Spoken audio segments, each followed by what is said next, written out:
Right, strikes, as I've just been mentioning, 80% of rail services not running today. More strikes. And I have to say, this is not going to be the end of it, because you were just hearing from Mick Lynch there in the bulletin. This is going to go on and on and on and on. The Labour Party, Kevin Craig, do you think they are still the party of the workers? I'm going to cut straight to the chase with this one. Keir Starmer saying he doesn't want his team, his MPs on the picket lines. They don't seem to care less. They're going on there anyway. Are they still a party for the workers at home? Yeah, Michelle, I think Labour are, but Labour's not just the party of the working class, it's the party of the middle class and the upper classes. And in fact, I don't think the values behind Keir Starmer's leadership belong to any one group in our country. Policies on jobs, education, the environment, healthcare.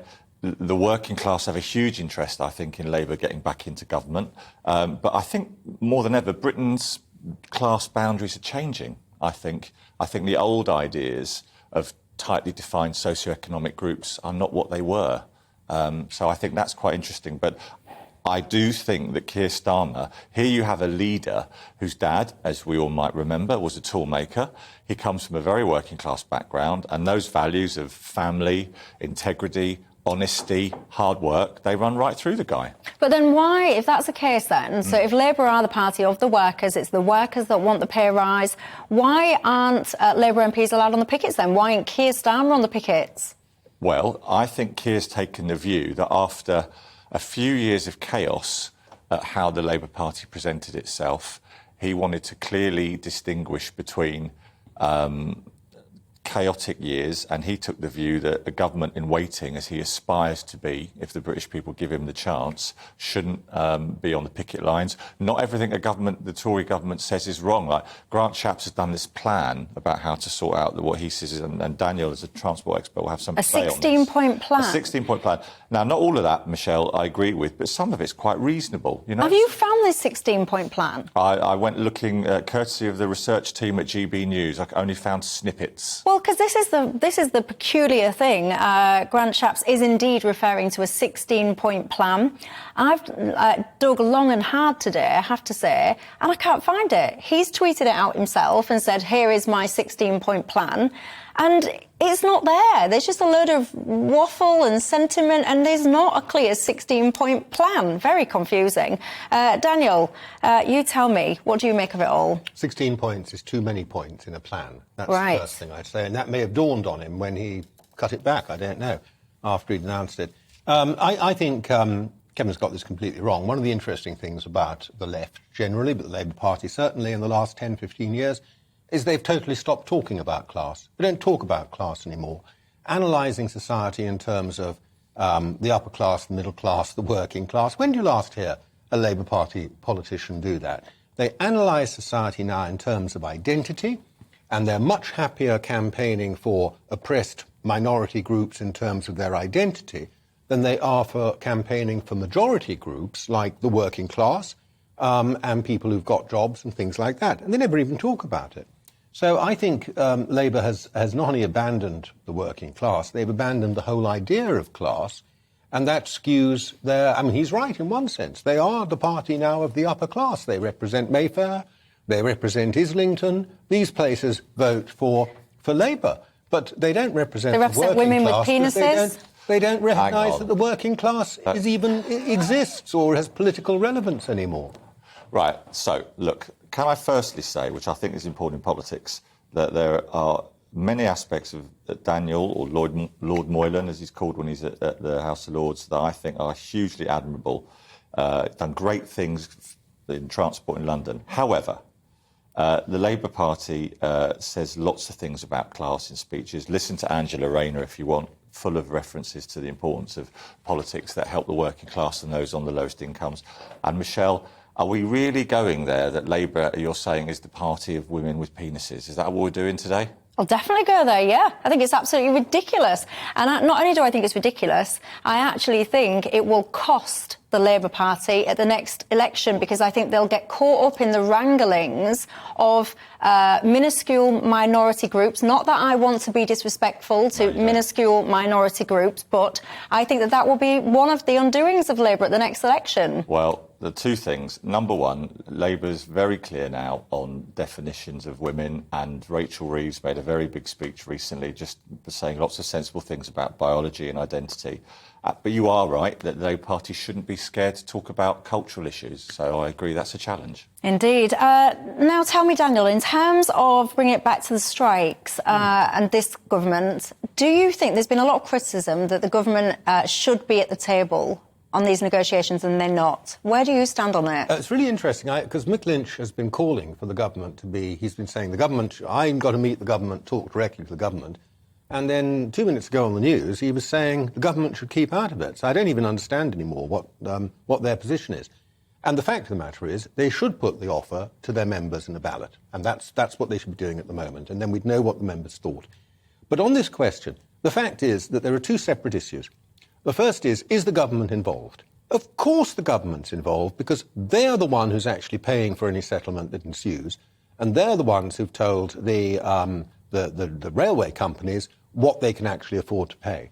But the separate question is, should the unions be negotiating directly with the government? Now, the rail companies have got professional negotiators who negotiate with the rail unions.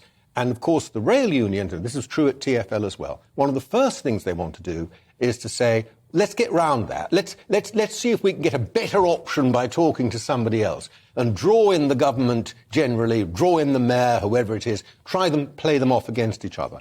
And every mayor of London, every government is wise to that. And what they say is, yeah, we're involved, but we're not directly involved in the negotiations. And it's right that they should say that, because otherwise they're just opening themselves up to being played off by the unions, very clever guys, by the unions well, this guy said this guy said that, we'll play this off against you.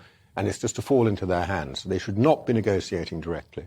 Do you agree with that? No, I don't. I think that the British public are so disrupted by strike action, it's causing so many problems, they just don't really care about the detail of processes and procedures. They just want it sorted. And clearly there's been, I think, a message from early on that the government hasn't been involved enough. I mean, rule books go out the window when the country is in a state of crisis. We saw it in the pandemic and in other situations. And I think that, Grant Shapps is, I'm not sure he's the totally right man for this job, but let's see. But no Labour government. We had a Labour government from 1997 to 2010, never negotiated directly with the unions in the course of strikes. Ken Livingstone, when he was Mayor of London, refused to negotiate directly with the unions. And as far as I know, Sadiq Khan hasn't done so either. Boris certainly didn't. Because these people understand that the job of negotiation is there for professional negotiators who deal with the unions, and there's no point them blundering in because they'll just get played. Yeah, I think, and look, I defer to your very extensive experience doing some very, very good things in London, but the Labour government had daily links at all levels to the union movement, which this government doesn't. That's the difference about negotiating about strike in the course of a strike. Never did that. Well, yeah. But you say as well, though, that you think that in in times of crises, the rule book just gets ripped up and thrown out of the window.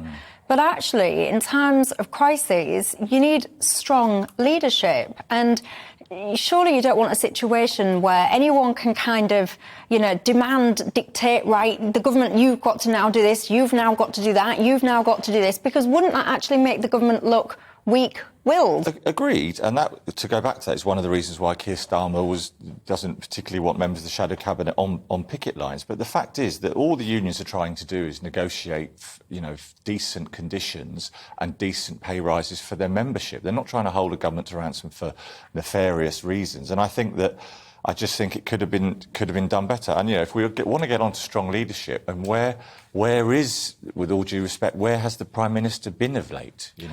Well, and people make me laugh when they say, where has the Prime Minister been of late? Because where exactly do they expect him to be of late? Because everyone's done their absolute best to shove him out of office. All the Labour politicians couldn't wait to get rid of him. The media couldn't wait to get rid of him. Lots of his own backstabbing MPs couldn't wait to get rid of him. Now that they've got rid of him, they're all sitting there going, where is he? Well, where do you think he is? You got what you wanted, you got rid of him. And if I was him, I'd be there with my feet up on holiday as well. But he's not finished yet, is he? I know you're upset. I thought you might have been over it, but... I'm not upset. Well, actually, am I upset?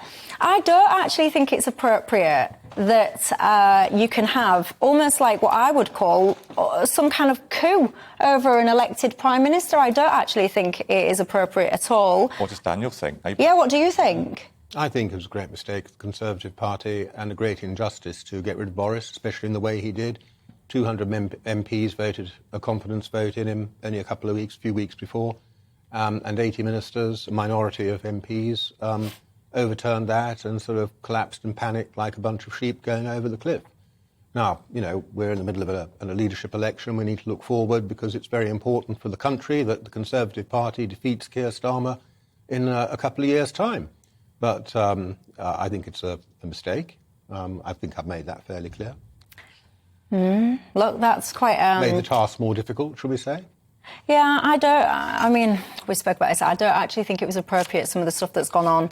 And I do actually look at the way that the media, a lot of the media now, are trying to manipulate things in terms of this leadership election going forward as well. And I don't like it. I think the media get a little bit ahead of themselves sometimes. And yes, I am aware that I say this with my backside on a chair sitting in the media. But I do sometimes, I think the media could do with having a long, hard look at itself. So I do